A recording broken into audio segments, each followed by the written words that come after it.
When this picture ran on a story I published last year about being held hostage by Somali pirates, one British soccer fan wrote in to comment, "Bastards making him wear a Manchester United shirt. I'd be pissed too."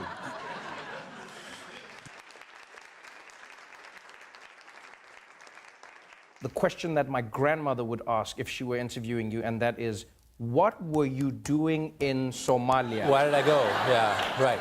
Before I got captured, I assumed there would be no rescue attempts. But 4 days after I was captured, there was a very successful rescue attempt. A few days after their rescue, they made the original demand for my release, and the original demand was $20 million. My mom didn't know what to do with that one. Well, I mean, she couldn't believe that when she heard it, obviously. Neither could I. But she, the first counteroffer she made was something like $8,000. My stomach dropped when I heard that, but at the same time, I was proud of her. Hope was like heroin for a hostage, and it could be just as destructive. And that was because you start to feel hope. The pirates actually cultivated that. They said, "Michael, you're going to go out in 2 weeks. You're going to go out in 1 month," you know? And you would believe it at first. And then you'd be hopeful, and then afterwards it would be despair. And each time through the cycle would be worse than the time before.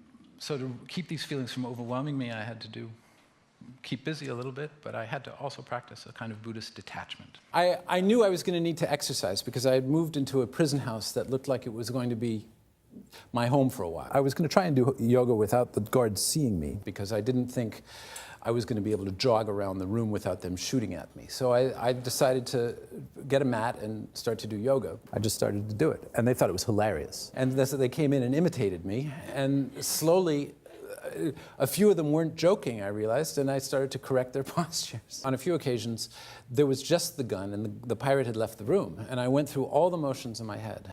Pick up a Kalashnikov and start shooting. And I would have felt justified by almost every conviction that I had, at least in that moment. But it would have been suicide. I had the idea that getting rid of myself would solve a bunch of problems.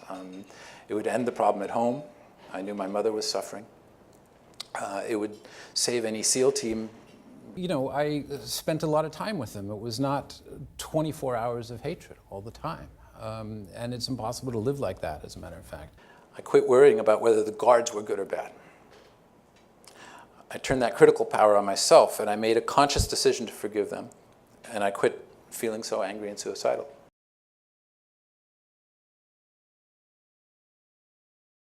But you get back to Germany, and you open your Facebook, and one of the pirates had sent you a message.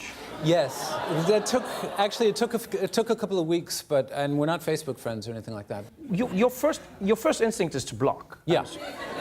But then you went, no, I'm going to catch up with Mohammed. I caught up with Mohammed. We've had an ongoing sort of slow burning conversation, yeah. And if he sent you a friend request, would you accept? No.